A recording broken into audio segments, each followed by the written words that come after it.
वन्दे श्रीकृष्ण चैतन्य नित्यानन्द सहोदितो गौरादये पुष्पवन्तो चित्र सन्दौतमनिधो आजानुलम्बितो भुजो कनकावतारो संकीर्तनैको पीतरो कमलायो ताक्षो विश्वम्भरो द्विजवरो जुगधर्मपालो वन्दे जगतो प्रियाकरो करुणावतारो वन्दे वृन्दावन गुरुकृष्णं कमललोचनं वल्लभी वल्लभां देवं राधालिङ्गितो विग्रहम्। कलिजुग पावन अवतार भुवन मंगल अखिल सामृत सिंधु प्रेम पुरुषोत्तम सारात्सार अवतार प्रेमावतार श्रीकृष्ण चैतन्य महाप्रभुर मंगलमय शास्त्रीय उपदेश एवं तार प्रिय पार्षददेर भुवन मंगल जीवन चरित सुधा जा शोना मात्र आमादेर हृदयेर कलुषता दूर हो जाए एवं शुद्ध भक्ति लाभ হয়। प्रथमे आमी भक्ति रसपात्र किंचन वैष्णव महाभागवत महापुरुष श्री श्री स्वामी शिवानंद गोस्वामी महाराजेर चरणे आमार कोटि कोटि दंडवत प्रणाम और समस्त रूपानुग गुरुवर्ग गुरु परम्परा और समस्त आचार्य वर्गेर चरणे आमार कोटि कोटि दंडवत प्रणाम और उपस्थित समस्त कृष्ण प्रेम अनुरागी गौर भक्तबिंदेर चरणे आमार कोटि कोटि दंडवत प्रणाम।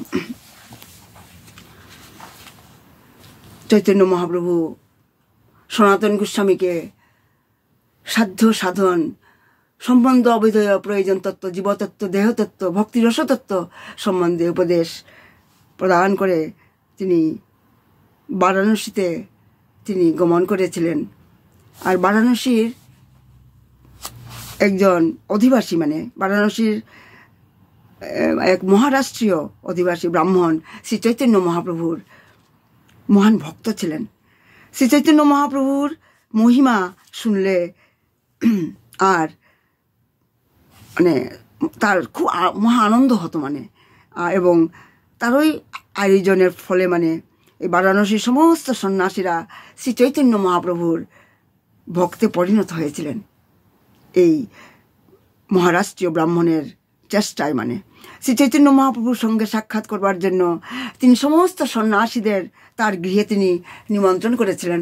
কারণ সেই সময় বারাণসীতে মায়াবতী সন্ন্যাসীরা ছিল এবং তারা নির্বিশেষ ব্রহ্মে তারা বিশ্বাস করত মানে। আর চৈতন্য মহাপ্রভুর সঙ্গে সাক্ষাৎ করাবার জন্য সেই বিপ্র সেই ব্রাহ্মণ মহারাষ্ট্রীয় ব্রাহ্মণ সেই মায়াবাদী সন্ন্যাসীদের তার বাড়িতে নিমন্ত্রণ করেছিলেন। আর সেদিন থেকে বারাণসী নগরীতে শ্রী চৈতন্য মহাপ্রভুর মাহাত্ম্য প্রচারিত হয়েছিল এবং নগরের বহু প্রভাবশালী ব্যক্তি তার অনুগত হয়েছিলেন। আর প্রকাশানন্দ সরস্বতীর কোনো শিষ্য মহাপ্রভুর অনুগত ছিলেন।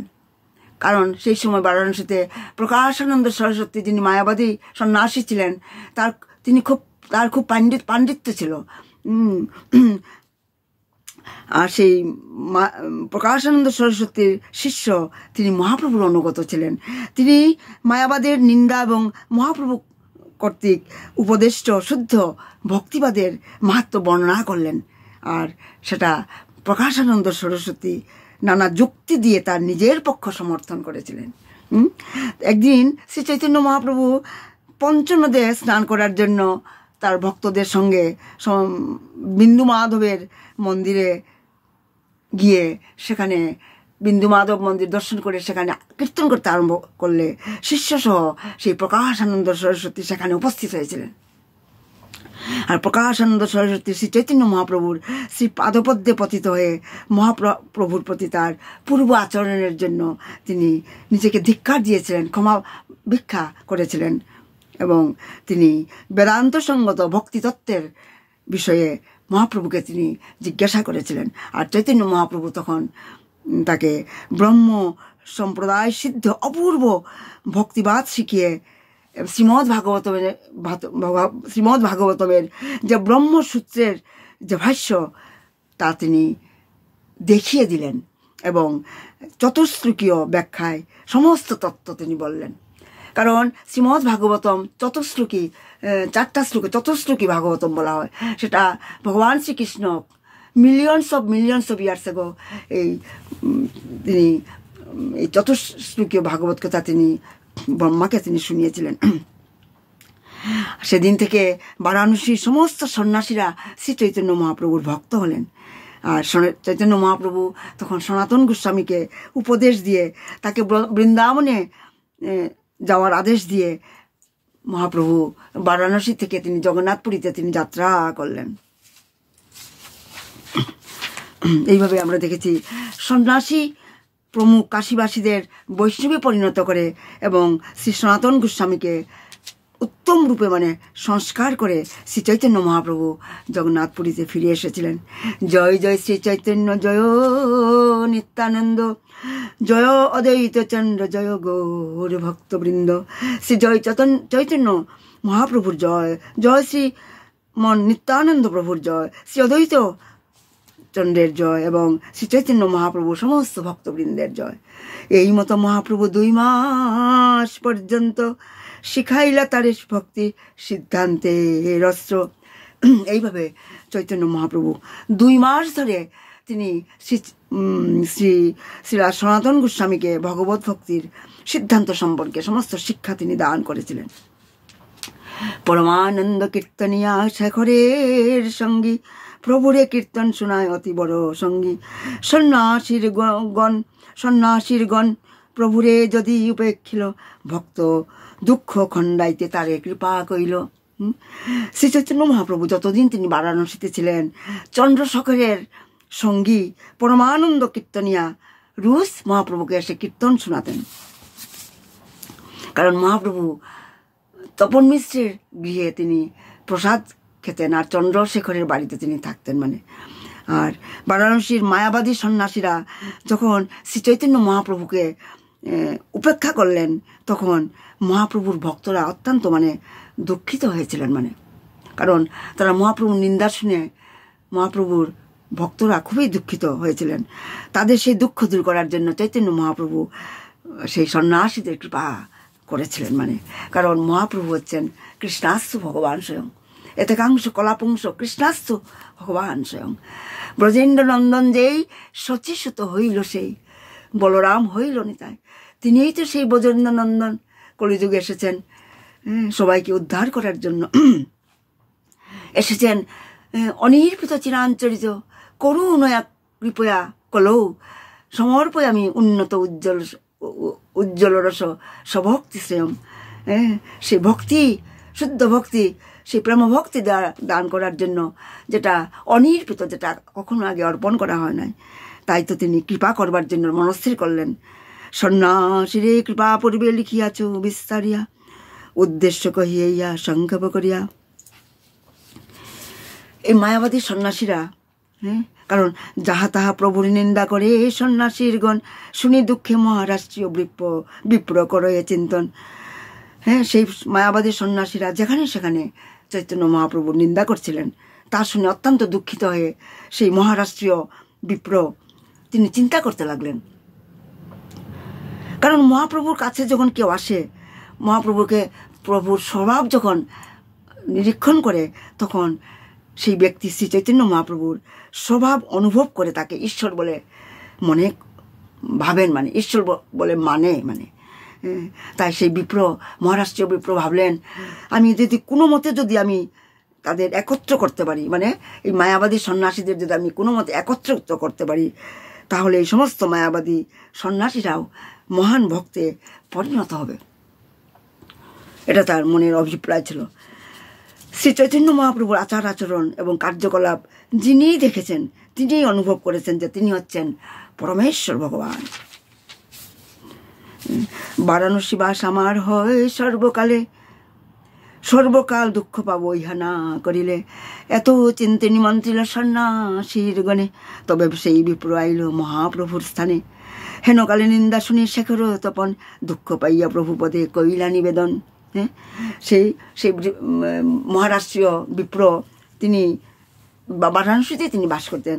তাই তিনি ভাবলেন, আমি যদি এই পরিকল্পনা সফল করার চেষ্টা না করি, তাহলে আমার চিরকাল আমাকে দুঃখ পেতে হবে। কি কি পরিকল্পনা? যে সেই মায়াবাদী সমস্ত সন্ন্যাসীদের মহাপ্রভুর মানে চরণে যাতে ক্ষমা ভিক্ষা করে এবং মহাপ্রভুর বাণী যাতে তারা অবলম্বন করে তারা যাতে ভক্তিমার্গে যাতে প্রবেশ করে, সেটাই মহারাষ্ট্রীয় সেই বিপ্রের ইচ্ছা ছিল। মানে এইভাবে এই কথা চিন্তা করে সেই মহারাষ্ট্রীয় বিপ্র বারাণসীর সমস্ত সন্ন্যাসীদের তার গৃহে নিমন্ত্রণ করলেন এবং তারপর তিনি চৈতন্য মহাপ্রভুর কাছে গেলেন। সেই সমস্ত মায়াবাদীরা শ্রী চৈতন্য মহাপ্রভুকে নিন্দা করেছে শুনে দেখে মানে চন্দ্রশেখর এবং তপন মিশ্র অত্যন্ত দুঃখিত হয়ে শ্রী মহাপ্রভুর চৈতন্য মহাপ্রভুর পাদপদ্মে এসে নিবেদন করলেন। আর ভক্তদের দুঃখ দেখে চৈতন্য মহাপ্রভু সে মায়াবাদী সন্ন্যাসীদের মনোভাব পরিবর্তন করার জন্য তিনি চিন্তা করতে লাগলেন। কারণ ভগবান হচ্ছেন বড় দুঃখী, কারণ সবই তার সন্তান। সন্তানদের দুঃখ দেখলে তাদের পিতা পরম পিতা খুবই দুঃখিত হন। মানে তাই তাদেরকে পরিবর্তন করার জন্য তিনি চিন্তা করলেন। সেই সময় সেই মহারাষ্ট্রীয় বিপ্রটি অনেক মানে দৈন্য করে শ্রী চৈতন্য মহাপ্রভুর চরণ ধরে মহাপ্রভুকে তার গৃহে নিমন্ত্রণ গ্রহণ করতে অনুরোধ করলেন। তবে মহাপ্রভু তার নিমন্ত্রণ মানিলা, তার দিন মধ্যাহ্ন করি তার ঘরে গইলা। তারপর চৈতন্য মহাপ্রভু তার নিমন্ত্রণ স্বীকার করলেন এবং পরের দিন মধ্যাহ্নকালীন কার্য শেষ করে সেই ব্রাহ্মণের গৃহে তিনি গেলেন। মানে তারপরে শ্রী চৈতন্য মহাপ্রভুকে দর্শন করবার জন্য বহু লোকের ভিড় হয়েছিল সেদিন সেই বিপ্রের বাড়িতে। মানে এবং নানা শাস্ত্রের পণ্ডিত ব্যক্তিরা মহাপ্রভুর সঙ্গে শাস্ত্র বিচার করবার জন্য সেখানে আসতে লাগলেন। মানে কারণ সেই সময় বারাণসী এটা বেদান্তিক ন্যায়শাস্ত্রে এটা পীঠস্থান ছিল। মানে তাই তারা বেদান্ত চর্চা করত।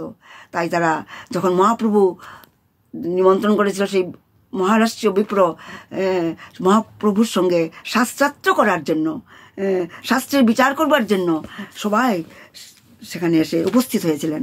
সর্বশাস্ত্র খণ্ডী প্রভু ভক্তি করে সার, সযৌক্তিক বাক্যে মন ফিরায় সবার।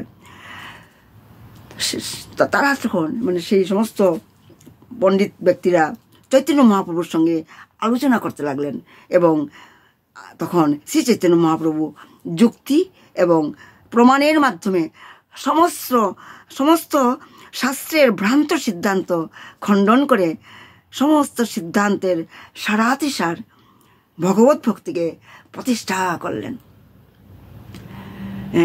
তিনি তাদের বেদান্ত দর্শনের যুক্তি খণ্ডন করে মহাপ্রভু তিনি ভগবত ভক্তিকে প্রতিষ্ঠা করলেন। কারণ ভগবত ভক্তি হচ্ছেন সমস্ত সিদ্ধান্তের সারাতিসার। মানে কেউ যদি ধর্মপরায়ণ হয় তাহলে তাকে পরমেশ্বর ভগবানের পরম ঈশ্বরত্ব মানে স্বীকার করতেই হবে। মানে ভগবানের ভক্ত হতে হবে এবং ভগবানকে ভালোবাসতে চেষ্টা করতে হবে, যেটা আমাদের বাবা সব সময় বলেন, গোবিন্দকে ভালোবাসো। তাই ভগবানের ঈশ্বরত্ব স্বীকার করতেই হবে এবং ভগবানকে ভালোবাসতেই হবে। মানে এটাই হচ্ছে ধর্মের প্রকৃত তত্ত্ব। মানে আপনারা মন দিয়ে শুনবেন, এটাকেই বলা হয় ভাগবত ধর্ম। যখন আমরা ভগবানের শুদ্ধ ভক্তিতে প্রবেশ করব, ভগবানকে সেবা করব, আমাদের পঞ্চেন্দ্রিয় পঞ্চে জ্ঞানেন্দ্রিয় যখন আমি জানতে পারবো আমি হচ্ছি ভগবানের নিত্য দাস আমি, আর ভগবানকে ভালোবাসতে শিখতে হবে, ভক্ত হতে হবে। আর এটাই হচ্ছে ধর্মের প্রকৃত তত্ত্ব। মানে কেউ খ্রিস্টান আর কেউ মুসলমান হন না কেন, অথবা অন্য যে কোনো ধর্ম অবলম্বী হন না কেন, তাতে কিছু আসে যায় না। তাকে কেবল পরমেশ্বর ভগবানের অকারণ শ্রেষ্ঠত্ব মানে স্বীকার করে তার সেবা করতে হবে।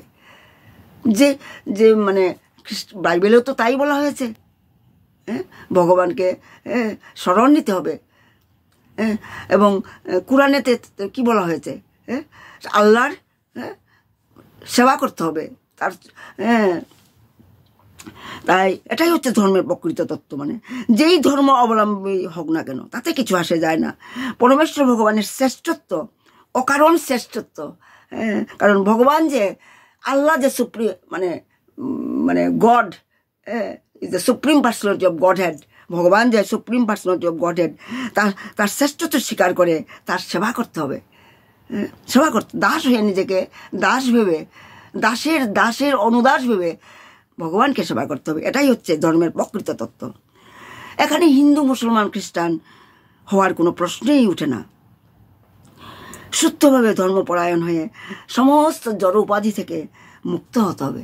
জড় উপাধি মানে কি? যে আমি যে একটা দেহ, এই যে দেহাত্ম বুদ্ধি।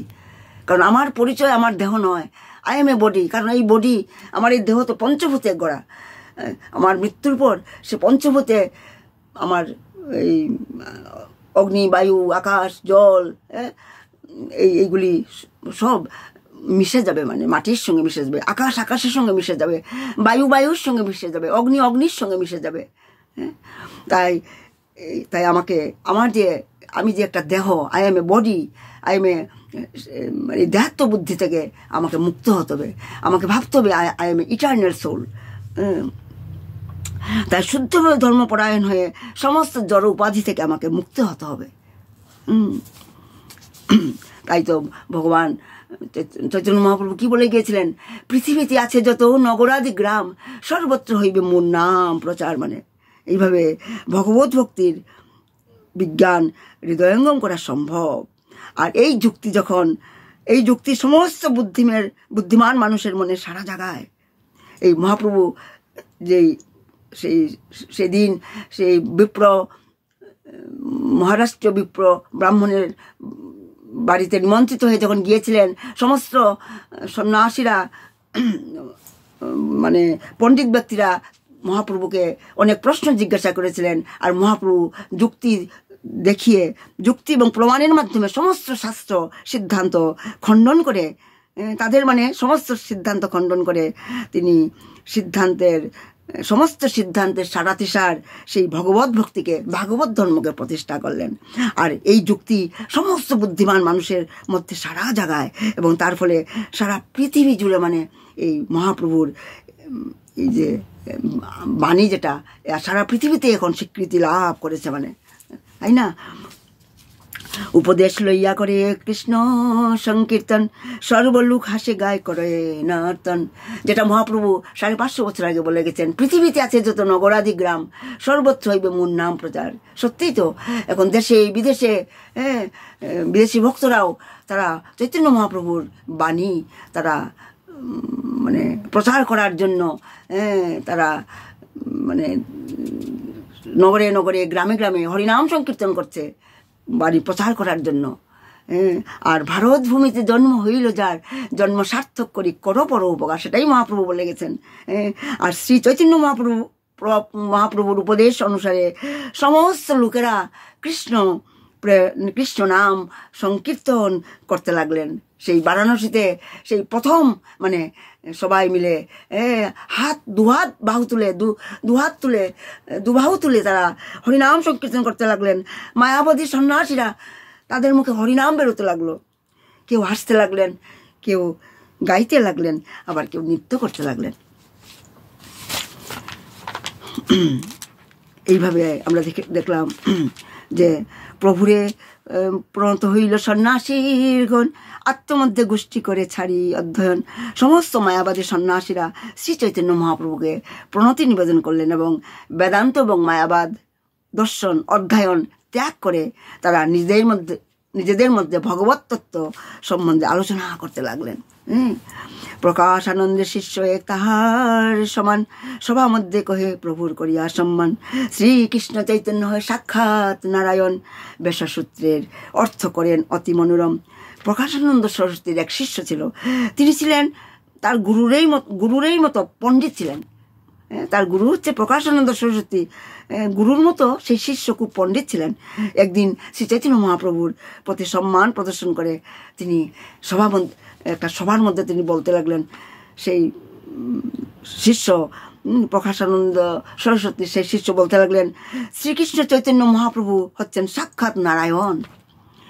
তিনি যে বেশ সূত্র বিশ্লেষণ করেছেন তা অতি মনোরম। মানে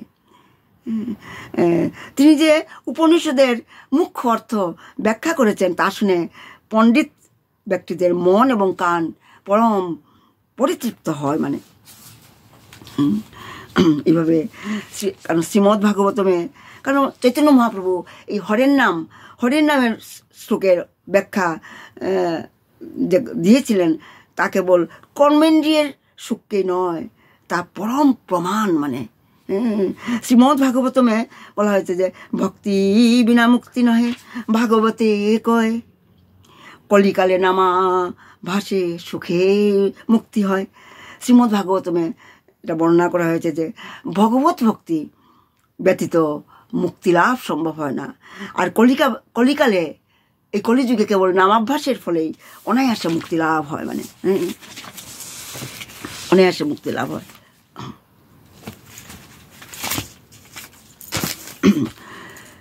হে ভগবান, তাই বলছেন যে হে ভগবান, তোমাকে ভক্তি করাই সর্বশ্রেষ্ঠ পথ।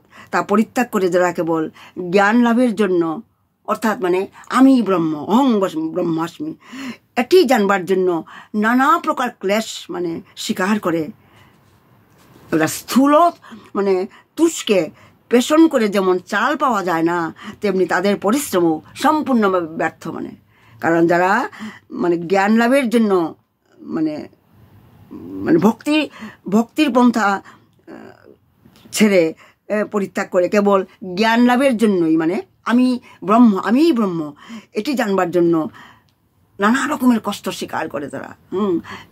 সেটা একটা মাত্র পরিশ্রম, তাদের পরিশ্রম মানে সম্পূর্ণ ব্যর্থ হয়। যেভাবে এটা তুষ থেকে কি আমি যত চেষ্টা করলেও সেখানে চাল কখনো পাওয়া যাবে না, সেভাবে তাদেরও পরিশ্রম ব্যর্থ। মানে কারণ বৈদিক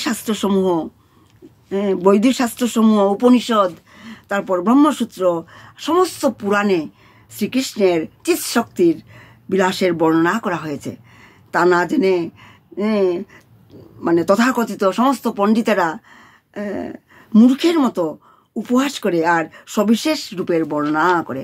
তারা ভগবানের মানে নির্বিশেষ রূপের তারা বর্ণনা করে, তারা ভগবানের সবিশেষ রূপকে তারা জানতে চায় না, মানে তারা বিশ্বাস করে না। মানে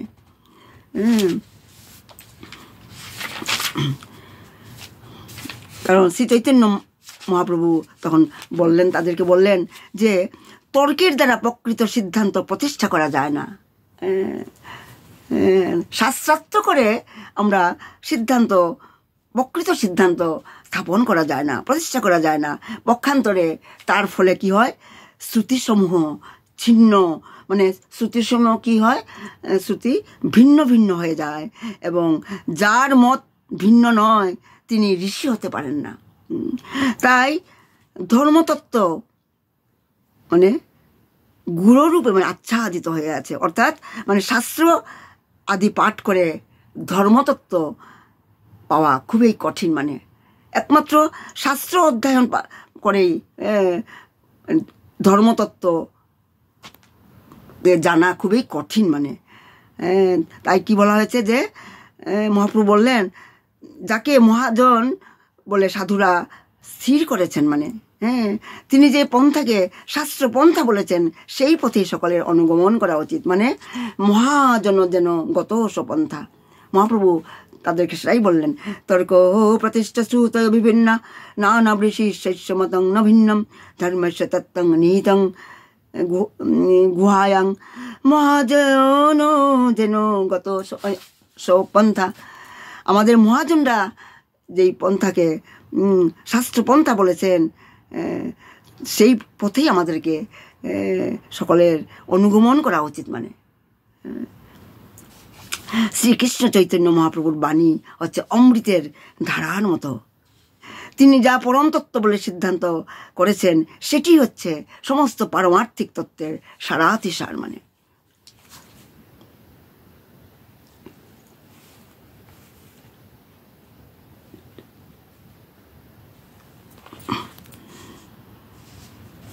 সারাতিসার।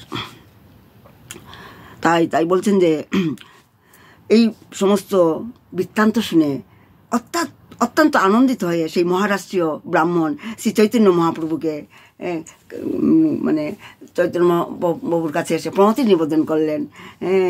আর সেই সময় চৈতন্য মহাপ্রভু হেনকালে মহাপ্রভু পঞ্চনদে স্নান করি দেখিতে চলিয়াছেন বিন্দু মাধব হরি। তখন সেই সময় চৈতন্য মহাপ্রভু পঞ্চনদে স্নান করে বিন্দু মাধব হরিকে দর্শন করতে যাচ্ছিলেন মানে। আর পথে সেই বিপ্র সবৃত্তান্ত কহিল, শুনি মহাপ্রভু সুখে ঈশ্বর হাসিল। হ্যাঁ, তখন সেই বিপ্র, মহারাষ্ট্রীয় বিপ্র চৈতন্য মহাপ্রভুকে প্রণতি নিবেদন করে সমস্ত বৃত্তান্ত খুলে বললেন। আর তা শুনে চৈতন্য মহাপ্রভু আনন্দিত হয়ে তিনি একটু মৃদু হাসলেন মানে। মাধবদর সৌন্দর্য দেখি আবিষ্ট হইলা, অঙ্গনেতে আসি প্রেমে নাচিতে লাগিলা।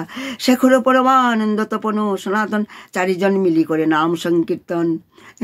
সেই বিন্দু মাধবের অপূর্ব সৌন্দর্য দর্শন করে চৈতন্য মহাপ্রভু প্রেমাবিষ্ট হলেন এবং অঙ্গনে এসে তিনি নাচতে আরম্ভ করলেন দুবাহু তুলে। আর চন্দ্রশেখর আর পরমানন্দ পুরী, তপন মিশ্র, সনাতন গোস্বামী, এই চারজন মিলে তারা মানে নাম সংকীর্তন করতে লাগলেন।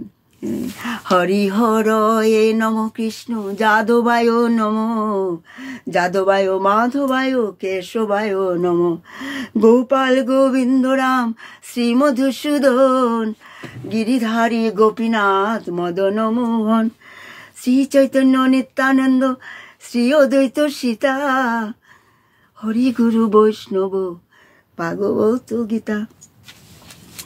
তারা গাইতে লাগলেন হরি হরয়ে নম, যাদবায় নম। এর অর্থ হচ্ছে, আমি পরমেশ্বর ভগবান শ্রীকৃষ্ণকে আমার সশ্রদ্ধ প্রণতি নিবেদন করি।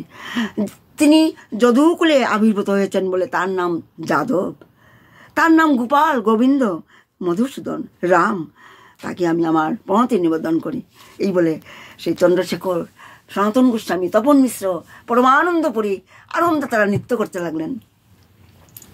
আর চতুর্দিকে লক্ষ লক্ষ লোক তখন হরির ধ্বনি দিতে লাগলেন এবং সেই মঙ্গল ধ্বনিতে সমস্ত ব্রহ্মাণ্ড পূর্ণ হয়ে গেল মানে। চৌদিকিতে লক্ষ লোক বলে হরি হরি, উঠিল মঙ্গল ধ্বনি স্বর্গমর্ত হরি। আর প্রকাশানন্দ সরস্বতী তখন কাছেই ছিলেন মানে, সমস্ত কিছু তিনি দর্শন করছিলেন। নিকটে হরিধ্বনি শুনি প্রকাশানন্দ, দেখিতে কৌতুকে আইলা লইয়া শিষ্যবৃন্দ। সেই ধ্বনি শুনে, সেই হরিধ্বনি শুনে প্রকাশানন্দ সরস্বতী কৌতূহল ভরে তিনি তার শিষ্যদের নিয়ে সেখানে উপস্থিত হলেন। দেখিয়া প্রভুর নিত্য প্রেম দেহের মাধুরী, শিষ্যগণ সঙ্গে সেই বলে হরি হরি।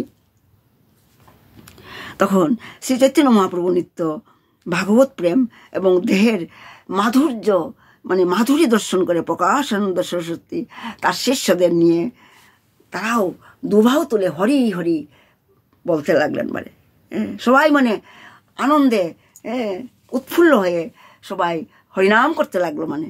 সেই অপূর্ব দৃশ্য বারাণসীতে সেই দিন, সেই দৃশ্য, আকাশ থেকে পুষ্পবৃষ্টি হচ্ছিল, স্বর্গের দেবতারা নৃত্য করছিল।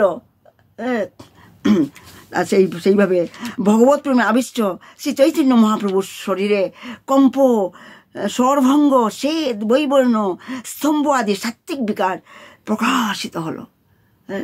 আর তার অশ্রুধারায় উপস্থিত মানুষরা সিক্ত হলেন এবং তার অঙ্গ কদম্ব ফুলের মতো পুলকিত হলো মানে পুলকিত হলো। তাই মহাপ্রভু আর শিষ্টাষ্টকমে কি বলেছিলেন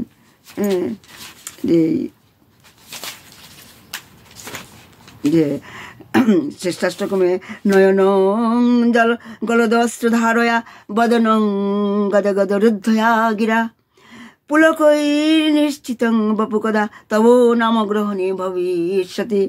হে নাথ, তোমার নাম গ্রহণে কবে আমার নয়ন যুগল গলদস্ত্র ধারায় সুবিধ হবে আর বাক্য নিঃসরণের সময় বদনে বদনে গদগদ স্বর নির্গত হবে এবং আমার সমস্ত শরীর পুলকিত হবে। যুগায়িতং নিমিরে সেন চক্ষুষা প্রাবিশায়িতং শূন্যায়িতং জগতে সর্বং গোবিন্দ বিরহে নমে।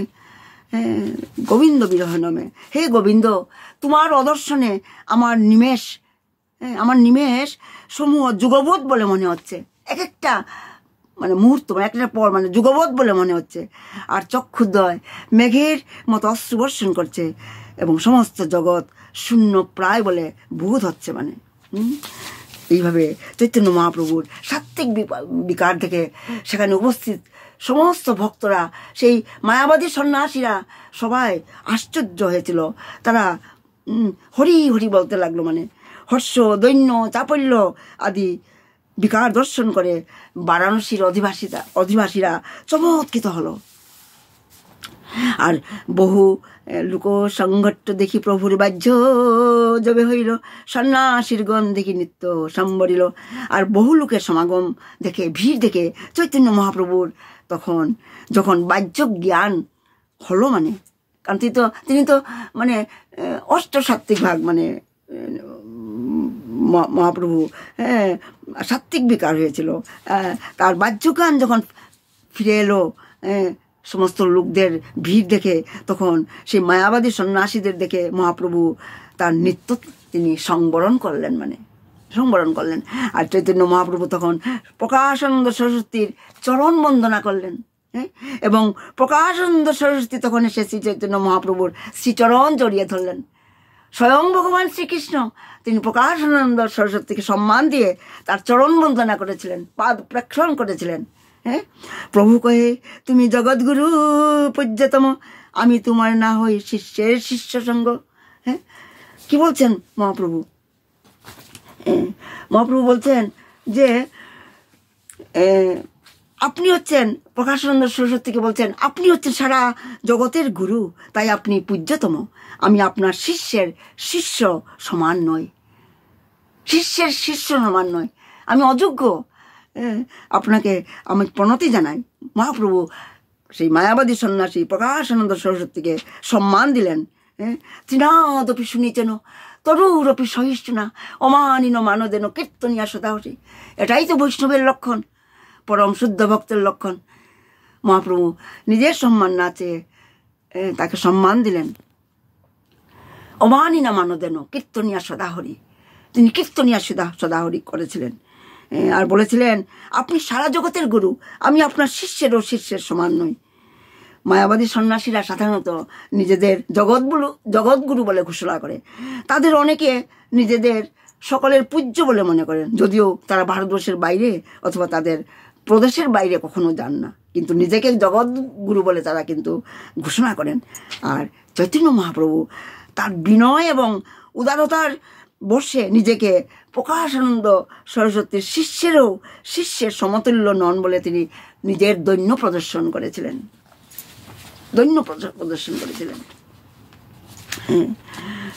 যিনি তৃণাপেক্ষা আপনাকে ক্ষুদ্র জ্ঞান করেন, যিনি তরুর মতো সহিষ্ণু হন, যিনি মানশূন্য হয়ে অপর লোককে সম্মান প্রদান করেন, তিনি সর্বদা হরি কীর্তনের অধিকারী। মানে মহাপ্রভু তিনি আচরণ করে আমাদেরকে দেখিয়ে গিয়েছেন কিভাবে নিজের সম্মান না চেয়ে অপরকে সম্মান জানাতে হয়।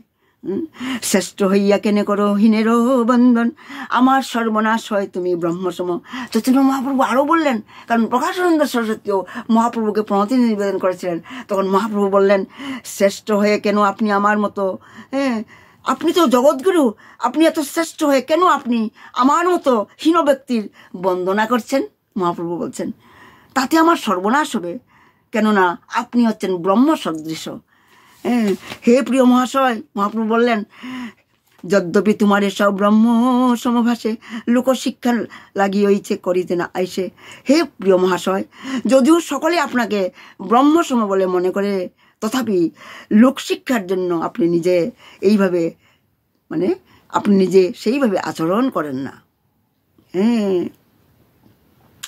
প্রকাশানন্দ সরস্বতী আরও বললেন, পূর্বে আমি আপনার চরণে আমি অপরাধ করেছি, আপনাকে আমি নিন্দা করেছি, অপরাধ করেছি আপনার চরণে, কিন্তু এখন আপনার চরণ স্পর্শ লাভ করার ফলে আমার সমস্ত অপরাধ এখন ক্ষয়প্রাপ্ত হয়ে গেছে। প্রকাশানন্দ সরস্বতী বললেন, কারণ তিনি এখন ভক্তি মার্গে প্রবেশ করেছেন এবং মহাপ্রভুর সান্নিধ্য পেয়ে তিনি হরিনাম করতে, শুদ্ধ নাম উচ্চারণ করতে লাগলেন।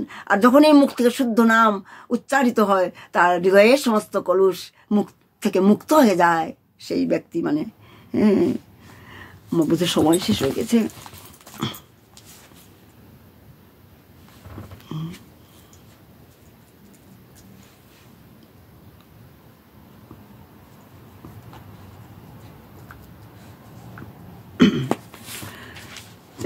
একটা লাইন করে আমি শেষ করছি।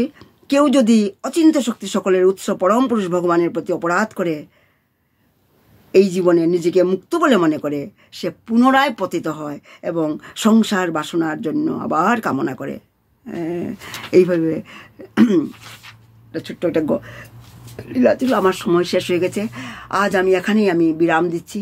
নিতাই গৌ সীতানাথ প্রেমানন্দে হরি হরি বল, হরি হরি বল, হরি হরি বল। খেতুরি ধাম কি জয়, নরোত্তম দাস ঠাকুর কি জয়, মহাকুম্ভ মেলা কি জয়, সমস্ত হরি গুরু বৈষ্ণব কি জয়।